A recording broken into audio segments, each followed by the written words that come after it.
10 Copenhagen.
then Dresden.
followed by the first batch of graduates, 12 Adelaide.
12, Brisbane.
12, Darwin.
12, Genoa.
12, Hastings.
12, Ipswich.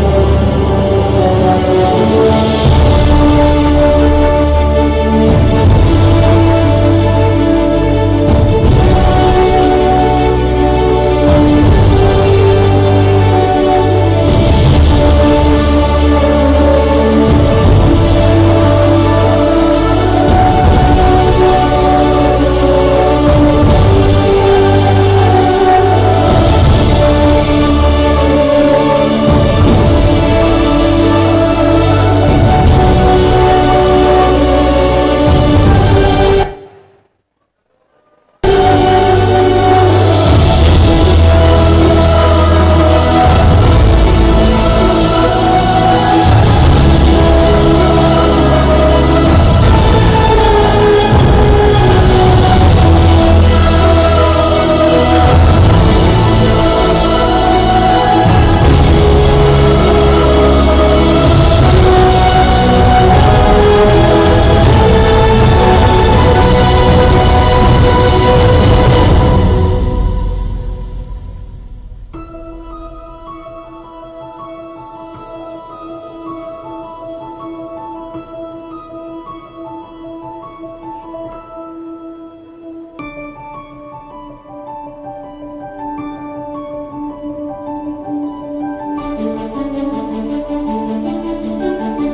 12, Karatha.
12, Jamestown. 12,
Following the faculty members,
Please welcome our guest speaker, Maria Leonor G. Robredo, Vice President of the Republic of the Philippines, together with our University President, Dr. Peter P. Laurel.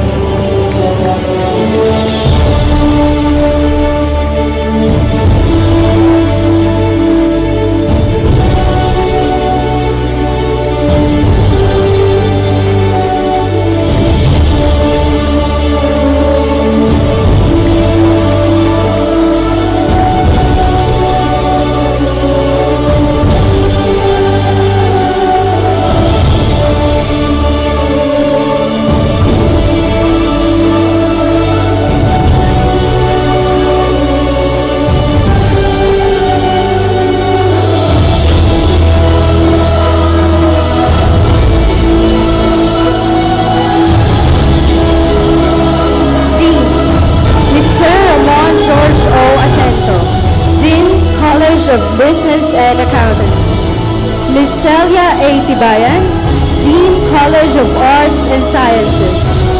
Engineer Ricky V. Bustamante, Dean, College of Engineering and Computer Studies.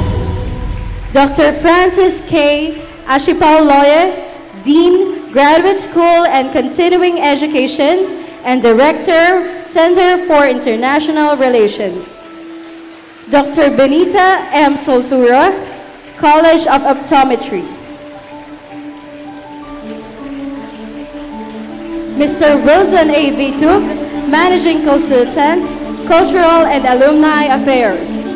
Ms. Mary Grace P. Bautista, Associate Director for Quality Management, System and Scholarship.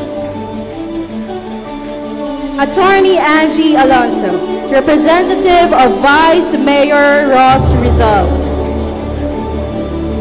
Administrative Officials. Ms. Jerby R. Muyat, Director, Research and Statistics Center. Dr. Eileen K. Balba, Director, Human Resource Management and Development Office. Ms. Maria Rochelle R. Sasuya, Director, Guidance and Testing Office. Engineer Lillian R. Silam, Director, Physical Plant and Facilities Affairs and Hotel Manager. Ms. Lourdes D. Caruruca, Director, Purchasing Office. Ms. Marites C. Marasigan, Associate Director, Materials Management Office. Ms. Maria Angelica P. Asalar, Supervisor, Office of Student Affairs. Ms. Maria Teresita de Belen Alvaro, Director, Institutional Social Responsibility Office. Ms. Maria Joy P. Escarel, Director, Treasury and Materials Management Office. Ms. Naren Q. Mendoza, Director, Accounting and Payroll Services.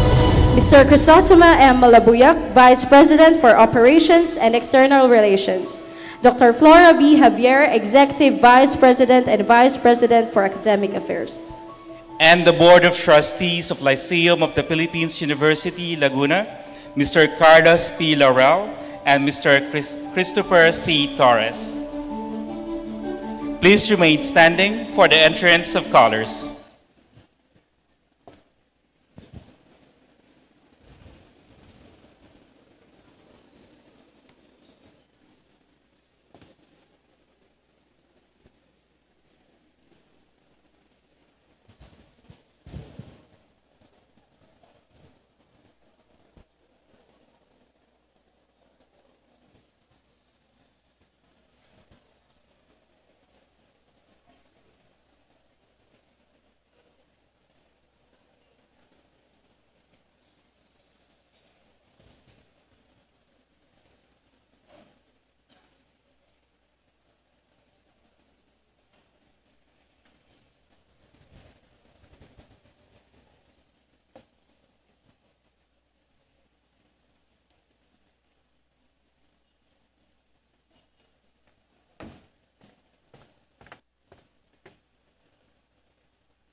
The invocation will be led by Ms. Danalyn D. Espella, Top 2 Grade 12 Honors, to be followed by the singing of the National Anthem and LPU hymn by LPU concert singers.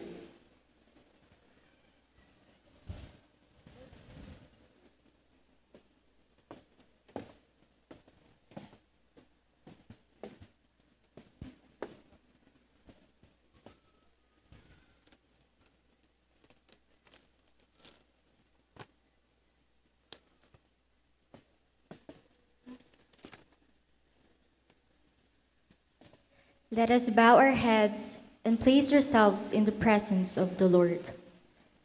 Our Almighty God, we come to you as sinners and your humble servants, seeking for your forgiveness for all the shortcomings in words, thoughts, and deeds. We thank you for every member of the Lyceum community and the inspiration of our founder, Dr. Sotero H. Laurel. We come to you as a family and ask you to bless our country. May our leaders be filled with your wisdom as they serve the Filipino people.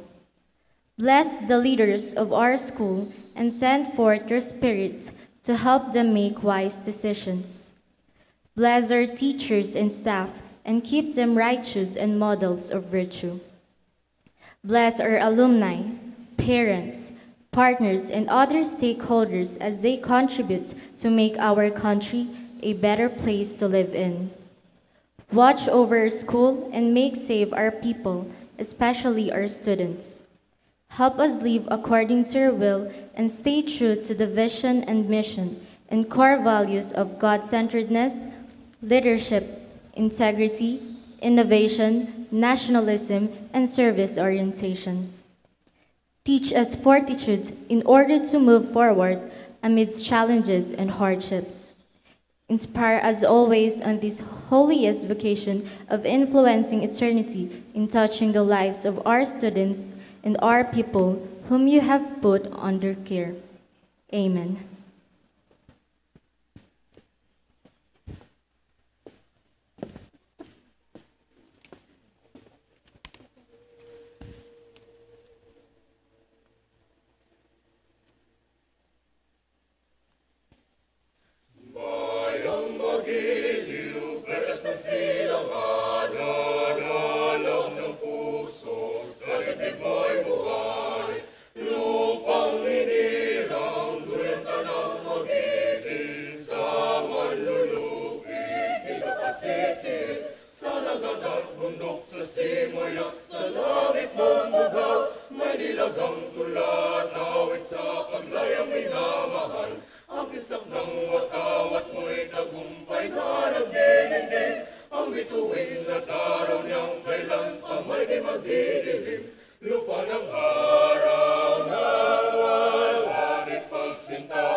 You may now be seated.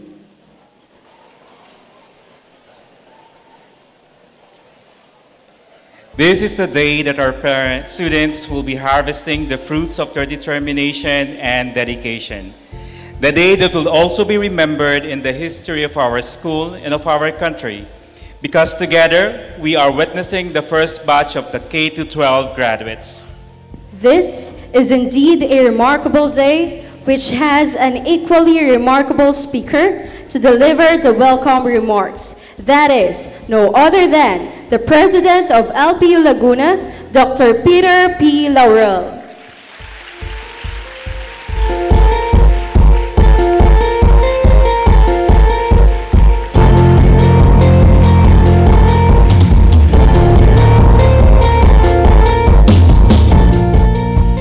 Thank you very much.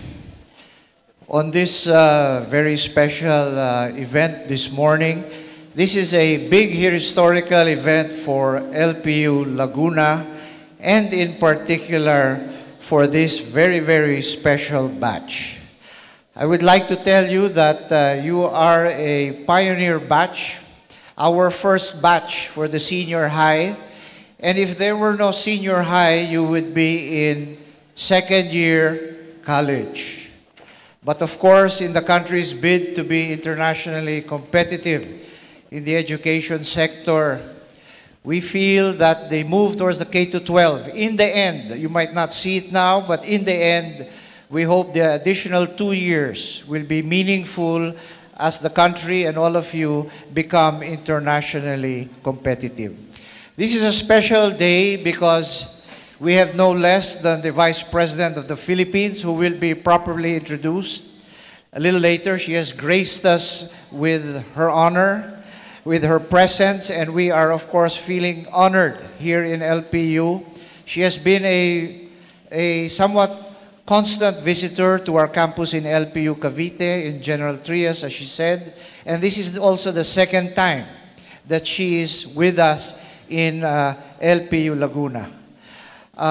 Just a quick message for the graduates, the completers. Every graduation day, as you know, is very special because it is a testament to all the little and big stories that all of you individually have gone through to come to where you are today.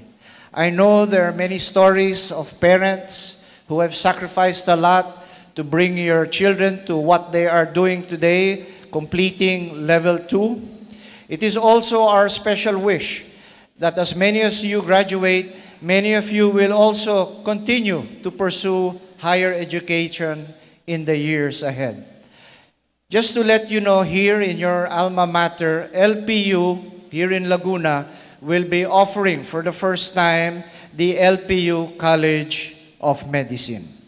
We will be the first one in this part of the country, and that will be opening soon. We are also opening the College of Optometry together with the Asian Eye Center in Rockwell. And we also hope to be introducing mechanical engineering in the 1 or 2 years ahead. So as many as educational opportunities there are here in LPU, as well in many universities outside, we hope that our graduates will continue their learning process as they seek to be productive. We would like to also tell you for our alumni that the school here continues to embark on an ambitious expansion project. You can see that we have 2 new buildings coming up, our international dorm, our new building facilities. We're building another engineering expansion. We are opening also in LPU Davao and our first venture outside Mindanao. I'm telling you this so as proud graduates, proud completers of LPU Laguna, you will begin to know the bigger picture that lies ahead of you. So on this special occasion this morning, again, please accept my very warm congratulations, my special greetings for all the triumphs, trials, and tribulations that you and your families have gone through to reach this date. Mabuhay, congratulations, and again, a very warm welcome on this special graduation ceremony. Thank you very much.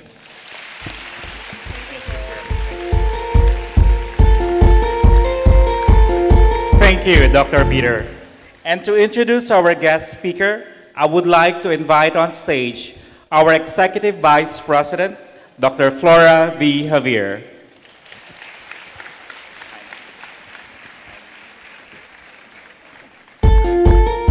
Ladies and gentlemen, the Vice President of the Republic of the Philippines, Maria Leonor Lenny G. Robredo. Let's give her a warm round of applause.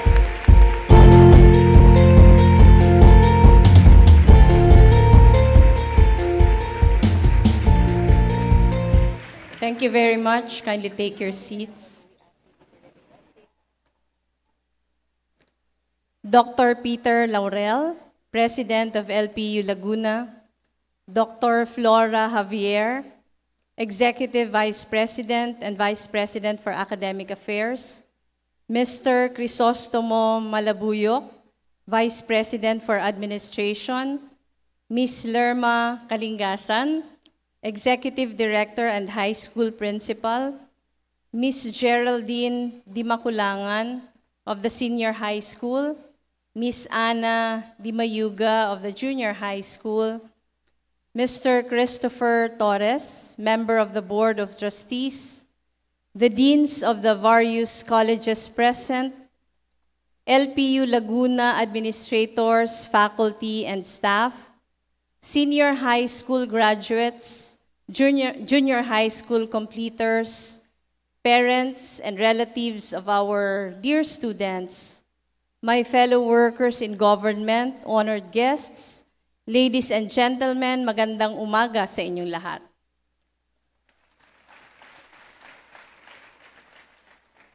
Thank you for inviting me to be with you this morning.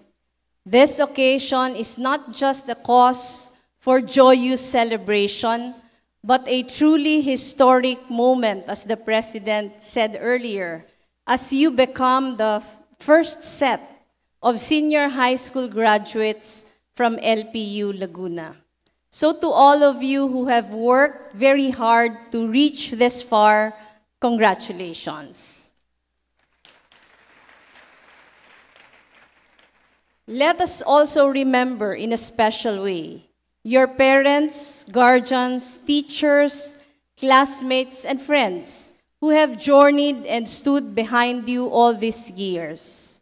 This day belongs to them as well. In many ways, today marks the beginning of a new and exciting chapter in your lives. My youngest daughter, Jillian, will also be graduating from senior high school on June 1. And I am proud of her. Like many parents present today, are also proud of you.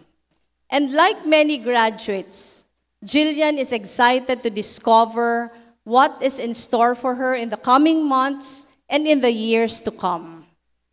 You see, the world you inherit today is much more dynamic and much more exciting.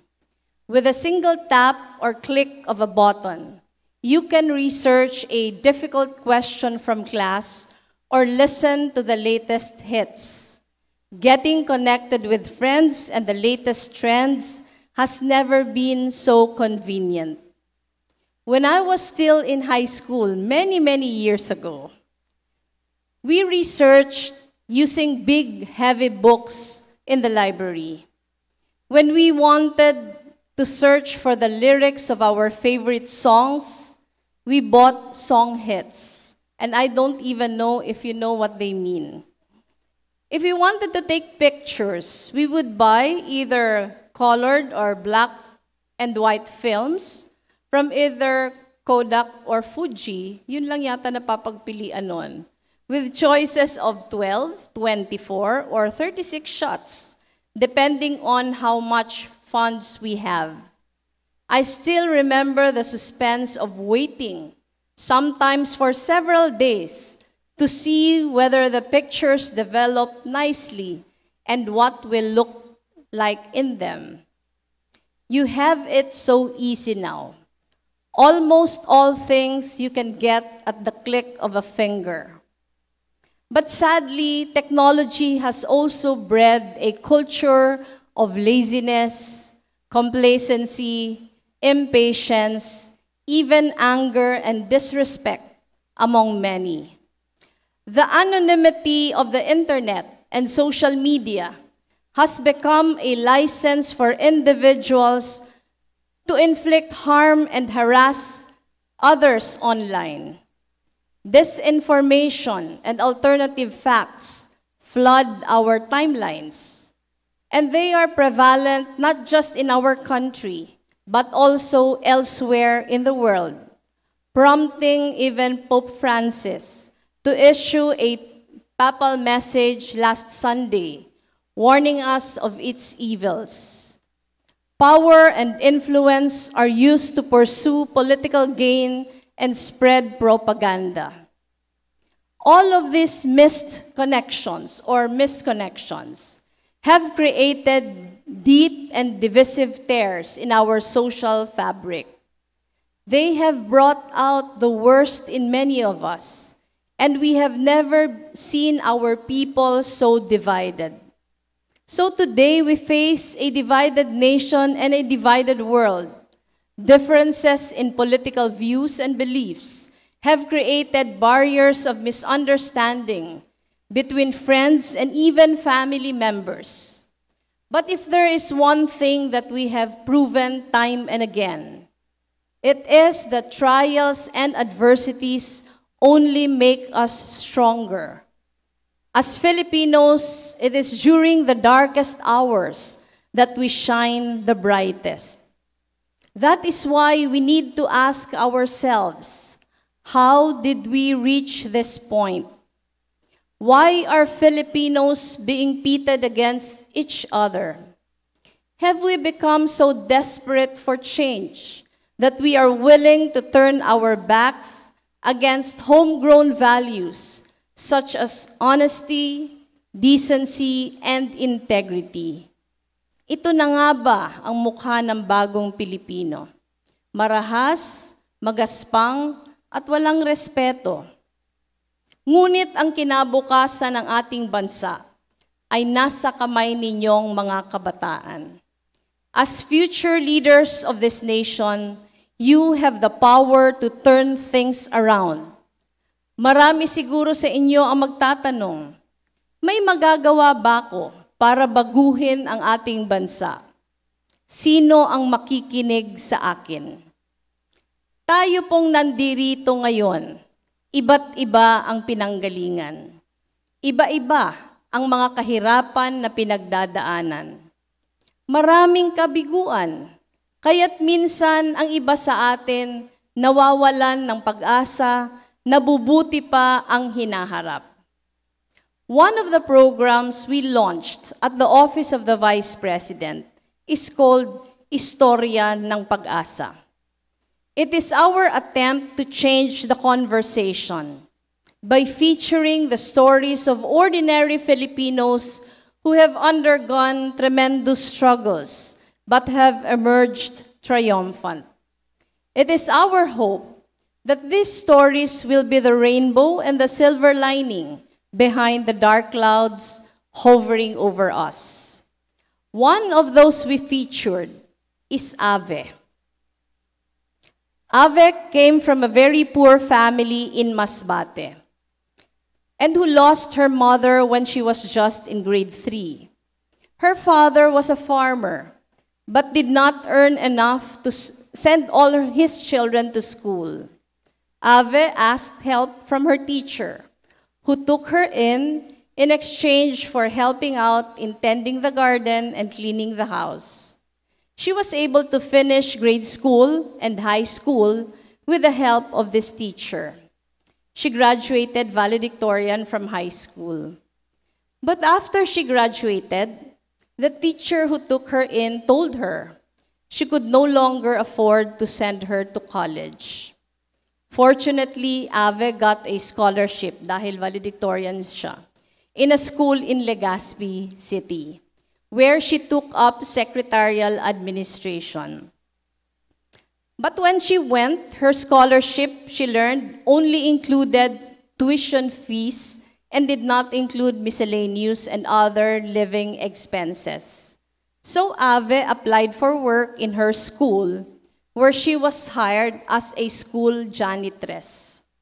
She was a janitress during the day and a student at night. She said she would study her lessons while she was cleaning the bathrooms. Can you imagine how difficult that must have been at a time when there was no Google, no mobile phones, and personal computers? But despite her difficulties, Ave's perseverance and dedication allowed her to finish college, and she got a job as a court stenographer. And because she was always around lawyers, she was enticed to also take up law. So she was a stenographer during the day and a law student at night. By that time, she married her college sweetheart, who, like her, was also a working student. Sabi niya, kung siya ay janitress noon dun sa paaralan, yung asawa niya naman cook. So dun sila nagkita. Mahirap, pero napagsabay niya yung pagbuo ng kanilang pamilya, pagtatrabaho at pag-aaral ng abogasya. Natapos siya ng law and she passed the bar, naging abogado. Naging mahusay na abogado siya at alam niyo ba kung nasaan na siya ngayon? Si Ave ay isa ng judge sa Daraga, Albay.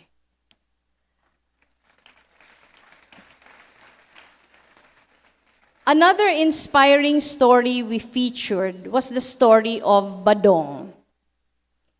He is a son of a very poor farmer. At a young age, he was already helping his father with farm work. Pero sabi niya, dumating yung panahon na napakahirap ng kita sa pagsasaka, kaya naghanap siya ng ibang trabaho. Nakapasok siya bilang basurero. High school daw siya noon. Habang nagbabasura siya, nag-aaral nga siya ng high school sa gabi. Ilang taon niya yun ginawa at dahil masipag naman siya, na-promote siya from basurero to janitor sa City Hall ng Naga. Pinaaral niya ang sarili niya ng college sa gabi habang nagja-janitor siya sa araw. So halos pareho sila ni Ave. He took up an accountancy course and after graduating from college, took the CPA board exams and passed. Accountant na si Badong. He was promoted from being janitor to a position at the city accounting office, where he rose from being an accounting clerk to being the city accountant. That was the time that my husband was mayor of Naga. While he was the accountant, hindi pa nakontento si Badong, nag-aral ng law sa gabi.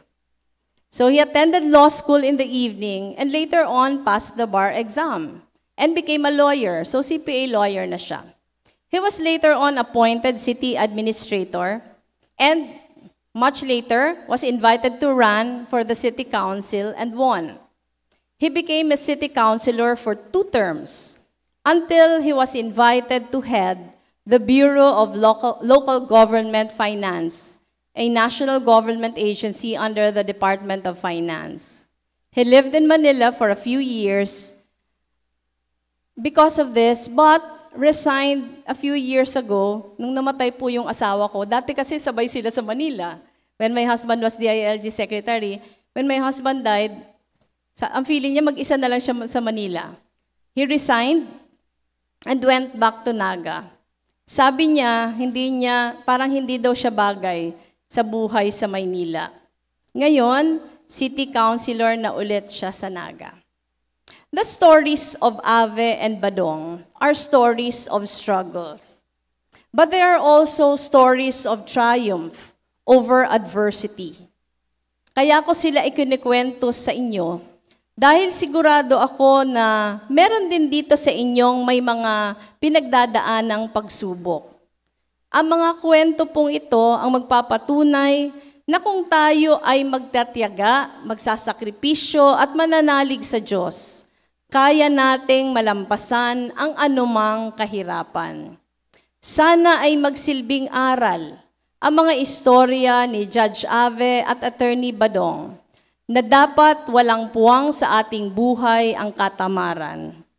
Minsan, masyado tayong kampante dahil napadali ng teknolohiya ang ating buhay kumpara sa mga nauna sa atin. Ngunit atin pong tandaan, huwag agad bibigay kapag may hinaharap tayong hirap. Lahat ng pagsusumikap natin ay hindi masasayang. Ito ay magdudulot sa atin ng lakas at tapang. Huwag rin nating matahin ang mga taong katulad nila. Sa halip, hangaan natin ang kanilang mga buhay at gumawa ng pagkakataon upang makatulong tayo para maibsan ang paghihirap sa mundo. Ako man po ay isang ina na may 3 anak na babae. Siguro mapalad ako dahil medyo masipag naman mag-aral ang aking mga anak. Pero hindi maaalis, minsan naririnig ko silang magreklamo ng mga bagay-bagay. Sometimes they complain about the traffic, other days they complain about the slow speed of the internet or about the teacher na feeling nila hindi fair sa pagbibigay ng grades.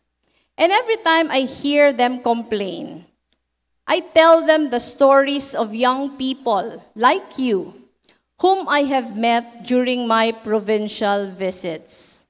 I tell them the story of Francis, a 12-year-old boy from Taysan, Batangas. I met him when we visited his school last June. He was among the students in the grade 6 classroom I entered.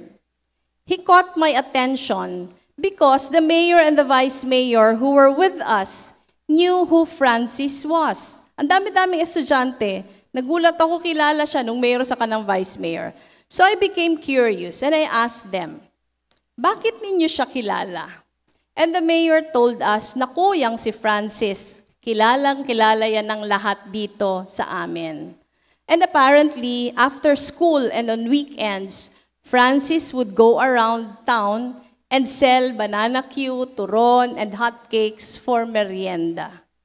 Being the eldest of 3 children, Francis took it upon himself to work at such a young age to help his mother, who was a single parent.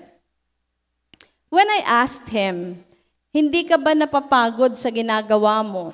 He replied, hindi po ma'am, madali lang naman maubos yung aking tinda, kaya nakakapag-aral pa naman po ako. May pambaon pa nga po kaming magkakapatid.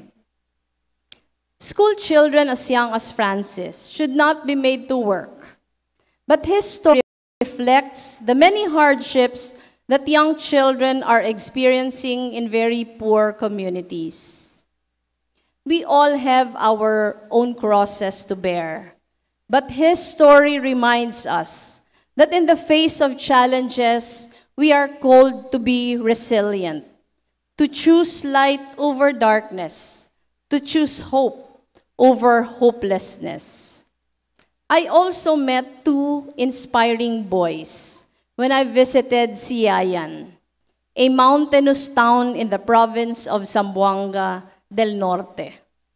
From 2003 to 2009, Siayan was the poorest municipality in the Philippines. In 2009 alone, their poverty incidence was a staggering 97.5%. Siayan also has one of the highest school dropout rates.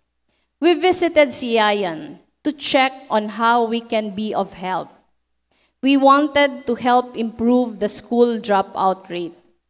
We found out that one of the reasons was that sobrang layo sa mga paaralan ang mga inuuwian ng mga bata. Meron pa ngang mga bata na nakatira sa mga isla na lumalangoy araw-araw para makapasok lamang at makapunta sa paaralan. Last year, we partnered with the Yellow Boat of Hope Foundation to provide for school boats, hindi school bus, pero school boats, that can pick up students from the different islands and bring them to school. This year, we opened a dormitory inside one of the public high schools where students from very poor families who live far away can occupy for free. Last February, we went back to Siayan to inaugurate the dormitory. There we met Rain Rain. Yun talaga yung pangalan niya, Rain Rain, as in ulan, who is 17 years old and is in grade 10. So ka-age ang ating mga junior high school completers. His house is about 8 kilometers away from school. Noong wala pang dorm, to get to school, he had to walk for more than an hour each way, crossing 2 rivers along the way. During rainy days, the river would overflow, making it impossible and dangerous to cross. He wakes up at 3 or 4 o'clock in the morning, but still arrives late because he still has to help with morning chores. He told me he's happy being in the dorm because he won't miss the daily flag ceremony anymore. There we also met Junrei, si Junrei Marino. Junrei is already 22 years old, but is still in grade 10. He had to stop going to school several times to work as a construction worker for 3 years. Both of his parents are sick, so at a young age, Junrei became the sole breadwinner of his family. He now works part-time as a habal-habal driver while finishing school. I tell the stories of Rain Rain and Junrei to my children every time they complain of something, to remind them that their problems are nothing compared to what these boys need to go through just to be able to attend school. I remind them that because they are luckier than some of their peers, they have